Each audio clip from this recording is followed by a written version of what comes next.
कभी भूल ना पाएंगे। याद आएगी वो मस्तियाँ जो हम क्लास के दौरान किया करते थे।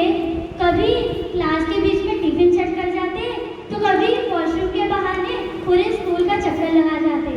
याद आएगी वो हर यादें जो हम क्लास के दौरान करते थे। वो सारे लम्हे जिनमें से खुशियाँ ही खुशियाँ भरी थी। जैसे एक बाग में खूबसूरत सी प्यारी कलियाँ सजी थी। शुरू करते हैं उस क्लास से जिस क्लास में मेरे नए नए दोस्त बने। वो टीचर ने हम नन्हे मुन्ने बच्चों को बहुत अच्छी तरीके से पढ़ाया। बहुत सारी एक्टिविटीज भी कराई, जैसे चॉकलेट के रैपर से तितली बनाना हो या और भी बहुत कुछ। मुझे एक बात अभी भी याद है कि वो टीचर का हम जब भी नाम लेते थे तो वे गाना गाते थे। एक हसीना थी, एक दीवाना था। हसीना में इसको अब देखता तो मैं कौन से टीचर के बारे में बात कर रही हूँ। ये थे मेरे पहले और दूसरे के मिस हसीना मिस। वाह भाई वाह, वेरी गुड, बहुत बढ़िया।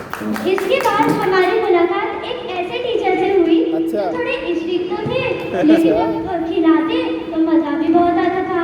वो मम्मी का रुमाल और वो पिकनिक को तो मैं कैसे ही रानी बाग की पिकनिक को तो मैं कैसे ही भूल सकती हूँ। वो तो मेरी स्कूल की सबसे बेस्ट पिकनिक रही है। हाँ, मैं बात कर रही हूँ हमारे थर्ड क्लास के मेरे फेवरेट एजाज सर की। इसके बाद कुछ अलग हुआ। हाँ, लॉकडाउन पड़ गया। हमें तो लगा कि अभी स्कूल की छुट्टी हो जाएगी, लेकिन तभी ऑनलाइन क्लास शुरू हुई। वो टीचर सब में अलग थे, सबसे बहुत स्वीट थे। हाँ, हमारी क्लास ऑनलाइन जरूर गई, पर वो जब भी वर्कशीट के लिए बुलाते तो बहुत अच्छे से वर्कशीट कराते। उनकी दी हुई चॉकलेटें इतनी मीठी लगती थी, और वो भी क्यों ना, वो इतने प्यार से जो देते थे। वो हमारे टीचर ही नहीं, हमारी दूसरी माँ भी है। यहाँ से जाने